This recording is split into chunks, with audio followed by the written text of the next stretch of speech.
Hello students, welcome to gateway classes. तो MCA के first year के सेमेस्टर फर्स्ट में आपको जो है एक सब्जेक्ट पढ़ना है जिसका नाम है कंप्यूटर ऑर्गेनाइजेशन एंड आर्किटेक्चर। इसका मैं आज आपको सिलेबस इंट्रोडक्शन दूंगी कि आपको क्या पढ़ना है। ठीक है। So master of computer application में जो फर्स्ट ईयर है उसमें सेमेस्टर 1 में आपको एक सब्जेक्ट पढ़ना होता है जो कि है सीओए या बोल सकते हैं computer organization and architecture. AKTU के सिलेबस के अकॉर्डिंग आपको ये 5 यूनिट्स पढ़नी होती हैं। ठीक है। सो कोर्स के बारे में बताने से पहले मैं आपको एक बार कोर्स की डिटेल बता देती हूँ कि आपको क्या क्या प्रोवाइडेड होगा। आपको रिकॉर्डेड लेक्चर्स मिलेंगे एकेटीयू के करंट सिलेबस के अकॉर्डिंग। आपका हर एक टॉपिक उसमें कवर होगा। आपको पीडीएफ नोट्स भी अवेलेबल होंगे। सेम टाइम पे आपको लेक्चर वाइज जीपीपी मिलेगा क्योंकि ये जो सब्जेक्ट है वो थ्योरी प्लस न्यूमेरिकल है। तो न्यूमेरिकल के लिए आपको सिमिलर क्वेश्चंस के प्रैक्टिस प्रॉब्लम्स मिल जाएंगी जिससे आप अपनी प्रैक्टिस कर सकते हैं। एंड आपको यूनिट वाइज पीवाईक्यूज मिलेंगे एंड मैं आपको इंपॉर्टेंट क्वेश्चंस भी बताऊंगी जो रिपीटेडली आने के चांसेस रहते हैं, करके आपको सब जाना होता है। सेम टाइम पे आपको जो है पेड कोर्स आपको गेटवे क्लासेस ऐप पे मिल जाएगा और गेटवे क्लासेस ऐप का जो लिंक है वो आप डिस्क्रिप्शन में अवेलेबल है। ठीक है। और मैं आपको एक चीज और बताऊंगी, जब आप गेटवे क्लासेस ऐप पे जाएंगे तो आपको 2 फोल्डर्स मिलेंगे। एक फोल्डर का नाम है 2.0, दूसरे का नाम है 1.0। 2.0 में आपको करंट सिलेबस मिलेगा, यानी कि जो भी न्यू रिकॉर्डेड लेक्चर्स हैं वो सारे आपको इसमें अवेलेबल होंगे एकेटीयू के करंट सिलेबस के अकॉर्डिंग। 1.0 में आपको एकेटीयू के करंट सिलेबस के अकॉर्डिंग ही लेक्चर्स मिलेंगे जो पहले ही अवेलेबल रिकॉर्डेड लेक्चर्स हैं। ये आपको 2.0 के साथ फ्री ऑफ कॉस्ट मिलेगा। ठीक है। आपको डेमो लेक्चर्स में मिलेंगे, आप इसको जाके चेकआउट कर सकते हैं। आपको अच्छा लगे तो आप ऑफ कोर्स आप खरीद सकते हैं। ठीक है।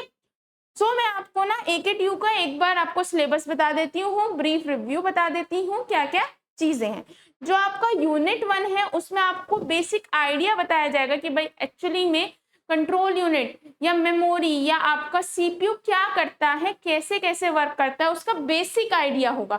अब देखो बसेस क्या होती है, रियल वर्ल्ड में बसेस का काम क्या होता है, एक जगह से दूसरी जगह पे ले जाना। ऐसे ही बसेस क्या होती है, वायर्स होती हैं जो एक जगह यानी कि सीपीयू से डेटा मेमोरी तक पहुंचाएंगे या मेमोरी से डेटा को सीपीयू तक। ठीक है। अगला यूनिट है आपका अर्थमेटिक एंड लॉजिक यूनिट। इसका काम है एडिशन, सब्ट्रैक्शन, मल्टीप्लिकेशन करना। अब कैसे होता है, आपके 2 × 3 = 6 होता है, या 2 - 3 क्या होगा, -1। पर एक्चुअली में कैसे एडिशन, सब्ट्रैक्शन, मल्टीप्लिकेशन कैसे होता है रियल वर्ल्ड में, आपको तो पता है कि सिंपली मल्टीप्लाई हो गया, लेकिन कंप्यूटर कैसे कर रहा है, उसे किस में करेगा, बाइनरी में करेगा। तो हर चीज को यहाँ पे एक तरह से बहुत डिटेल में आप पढ़ेंगे कैसे चीजें होती हैं। वो बूथ्स एल्गोरिथम एक तरह की एल्गोरिथम है जो मल्टीप्लाई करने में मदद करती है। और सेम टाइम पे आप सीखेंगे कि कोई भी फ्लोटिंग पॉइंट नंबर 2.6, 7.7 वो कैसे रिप्रेजेंट होता है कंप्यूटर में।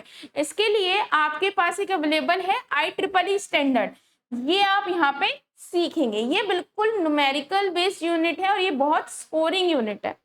सेम टाइम पे जो यूनिट 3 है, जैसे कि नाम से पता चल रहा है कंट्रोल करने वाली यूनिट, वो यूनिट जो सब चीज को मैनेज करती है कि भाई आपका मेमोरी में जो फाइल जहां पड़ी है वो वहीं रहे, अगर प्रिंट होना है तो प्रिंट हो, आपका हर चीज को, चाहे वो मेमोरी हो, चाहे आपकी इनपुट यूनिट हो, चाहे आउटपुट यूनिट हो, हर चीज को मैनेज करने का काम है कंट्रोल यूनिट का। कोई भी इंस्ट्रक्शन कैसे एग्जीक्यूट होगा, हर चीज को मैनेज करता है कंट्रोल यूनिट। तो कैसे मैनेज करता है, कैसे कोई चीज होती है, उसकी कंप्लीट डिटेल आप इस यूनिट में जानेंगे। अगला है मेमोरी। देखो मेमोरी क्या होती है, डेटा को स्टोर करने के लिए बहुत तरह की मेमोरी होती है, कैश मेमोरी, रैम, रोम। तो इसके बारे में आप कंप्लीट डिटेल जानेंगे कि भाई कैश मेमोरी क्या होती है, फास्टेस्ट मेमोरी होती है, इसमें उस डेटा को रखा जाता है जो रिपीटेडली यूज होता है।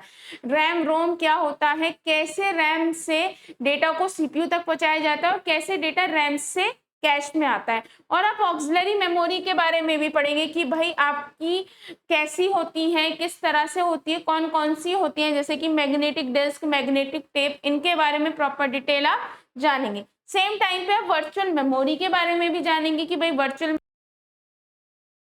इम्प्लीमेंटेशन, काफी चीजों के बारे में आप डिटेल जानेंगे। अगला है आपका यूनिट फिफ्थ। यूनिट फिफ्थ क्या है? Input unit and output unit. देखो इनपुट यूनिट क्या है? कीबोर्ड माउस हो गया। आउटपुट क्या हो गई? आपका प्रिंटर हो गया। तो इसके बारे में आपको एक डिटेल जाननी होगी कि भाई कैसे इनपुट यूनिट वर्क करती है, कैसे आउटपुट यूनिट वर्क करती है, या फिर सेम टाइम पे आप इंटरप्ट। अब इंटरप्ट क्या होता है? देखो इंटरप्ट क्या होता है, जैसे आप गेम खेल रहे हैं और सडन आपका बैटरी लो है तो एक पॉपअप मैसेज आता है your battery is low, please plug in with charger. तो ये सब चीजें इंटरप्ट होती है। या कई बार आपका फोन अपने आप बंद हो जाता है, या आप किसी से कॉल पे बात कर रहे होते हैं और किसी और की कॉल आती है, तो एक तरह का इंटरप्ट है। ऐसे ही इंटरप्ट्स होते हैं जिनके बारे में आप प्रॉपर डिटेल यहाँ पे जानेंगे। ठीक है, तो ये सब्जेक्ट आपका जो है प्रॉपर कह सकते हैं न्यूमेरिकल प्लस थ्योरी बेस है। अगर आप चाहें तो उसमें बहुत अच्छा स्कोर कर सकते हैं, क्योंकि देखो अगर थ्योरी होता है तो भी दिक्कत होती है और प्रॉपर न्यूमेरिकल होते हैं तो भी हार्ड पड़ता है। लेकिन जो मिक्स होता है उसमें आप कैसे भी, चाहे आप न्यूमेरिकल कर लें चाहे थ्योरी कर लें, आप बहुत अच्छा स्कोर कर पाएंगे। और दोनों करेंगे तो बहुत ही अच्छा स्कोर करेंगे। तो इजी सब्जेक्ट है, आप आसानी से कर सकते हैं। ठीक है, थैंक यू।